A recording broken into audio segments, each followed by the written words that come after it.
Bienvenue sur le plateau télé du SFR Café à l'occasion des JFR, les Journées francophones de la radiologie 2023. Notre invité aujourd'hui, Olivier Rouvière, bonjour. Bonjour. Vous êtes chef du service d'imagerie à l'hôpital Édouard Herriot de Lyon et président de la Société d'imagerie génito-urinaire. Avec vous, on va débriefer la session à laquelle vous avez participé, consacrée au diagnostic intégré et au cancer de la prostate. D'abord, quelle est la place de l'IRM dans la prise en charge du cancer de la prostate ? Cette place, elle est devenue majeure au cours des dernières années. L'IRM est maintenant une des pierres angulaires du diagnostic du cancer de prostate et il n'y a plus aucun débat dans la communauté urologique. Lorsqu'il y a un doute sur un cancer de prostate, par exemple lorsque le PSA est élevé ou qu'il y a une anomalie du toucher rectal, l'examen suivant, c'est l'IRM pour ensuite envisager des biopsies de prostate. Et l'IRM a pris sa place grâce à son excellente sensibilité pour la détection des cancers agressifs du cancer de prostate. Alors, vous nous dites l'IRM a pris toute sa place. Malgré tout, quels sont les points faibles de l'IRM ? Maintenant que l'IRM est en place, on commence à découvrir ses points faibles et notamment, si elle est très sensible, elle est peu spécifique. Donc il y a beaucoup de faux positifs en IRM et cela peut entraîner beaucoup de biopsies pour rien. Et ça aussi, c'est une espèce de mouvement de balancier dans la communauté urologique, c'est que pendant longtemps, on a mis l'accent sur augmenter la sensibilité de détection des cancers de prostate. Et maintenant, on s'aperçoit qu'on a un filet très serré qui ramène donc beaucoup de gros poissons, ce qu'on voulait, mais qui ramène aussi beaucoup de petits poissons et notamment de cancers indolents qui ne menacent en aucune façon la vie du patient et qui probablement ne la menaceront jamais. Et donc la détection de ces formes non agressives de cancer de prostate, la surdétection de ces formes non agressives est un vrai problème actuel parce que dès qu'on prononce le mot cancer pour un patient, on génère du stress, on génère des examens supplémentaires et éventuellement on génère des surtraitements qui vont créer des effets secondaires alors, encore une fois, qu'on n'a aucun impact sur la survie du patient puisqu'elle n'est en rien menacée. Donc maintenant, le balancier est en train de repartir dans l'autre sens, c'est-à-dire que très bien, on détecte beaucoup les cancers agressifs, mais il faut qu'on arrive à déplacer le curseur pour qu'il y ait moins de surdétection des cancers non agressifs. Et la seule façon de faire ça, c'est de moins biopsier les patients. Or, l'IRM est une sonnette d'alarme un peu trop sensible et donc qui a tendance à pousser de temps en temps aux biopsies pour rien. Donc l'enjeu actuel et à la recherche dans les années qui viennent, c'est vraiment d'essayer de trier parmi les patients qui ont des IRM positives, ceux qui ont un cancer agressif de ceux qui n'en ont pas. Et puis aussi de garder, de récupérer ceux qui par hasard auraient une IRM négative et quand même un cancer agressif parce que ça existe aussi. Alors, on continue à débriefer un petit peu cette session consacrée au diagnostic intégré et au cancer de la prostate. Et l'IA dans tout ça, est-ce que l'intelligence artificielle remplacera un jour le radiologue pour l'interprétation des IRM de la prostate ou pas ? Alors, avant de parler d'IA, il y a d'autres choses qui se mettent en place quand même et qui sont plus du bon sens clinique, on va dire, pour essayer d'éviter des biopsies pour rien.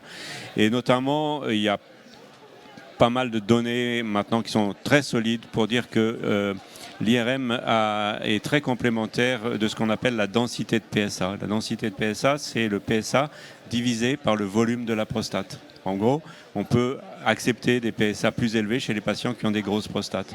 Or, l'IRM donne le volume de la prostate. Donc ça, c'est un point fort de l'IRM, c'est qu'on a non seulement le résultat de l'IRM, est-ce qu'il y a un doute quelque part sur un cancer de la prostate, est-ce qu'il y a une lésion suspecte, mais on a aussi le volume de la prostate.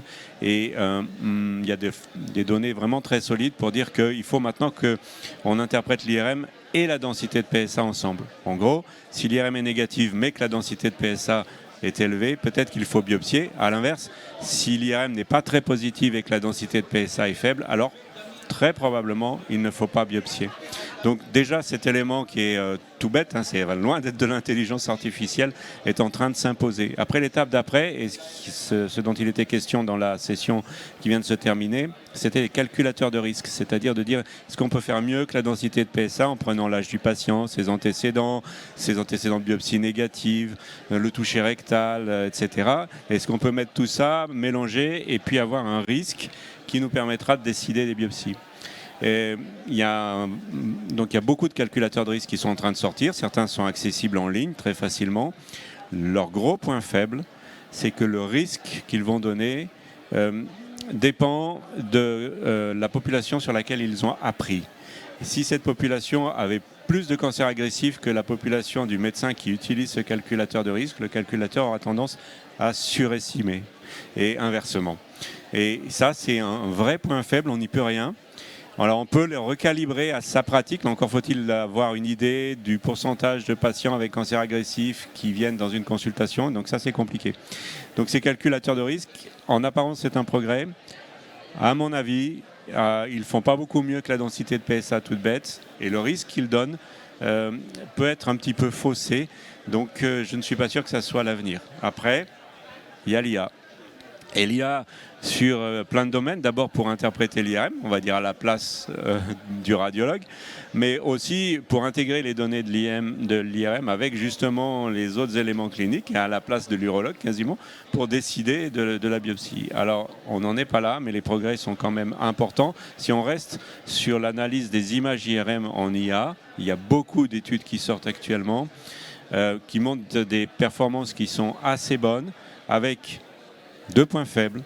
Le premier, c'est que quand même, il y a un petit défaut de généralisation, c'est-à-dire que c'est pareil, si le système, l'algorithme a appris sur des IRM d'un certain constructeur, fait d'une certaine manière, quand il est confronté à des IRM un petit peu différentes, eh bien, il va avoir des performances moins bonnes. Et ça, c'est quand même un vrai problème. Il va falloir des réactualisations permanentes des systèmes.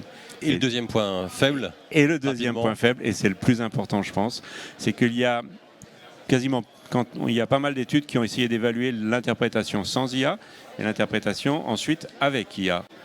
Et on attend qu'il y ait une augmentation des performances du radiologue avec IA. Eh bien, je suis frappé que dans les études qui sortent, il y en a quasiment 2 sur 3 qui sont négatives.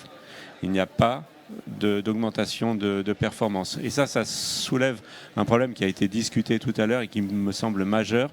C'est comment je gère les discordances entre mon interprétation et ce que dit la machine.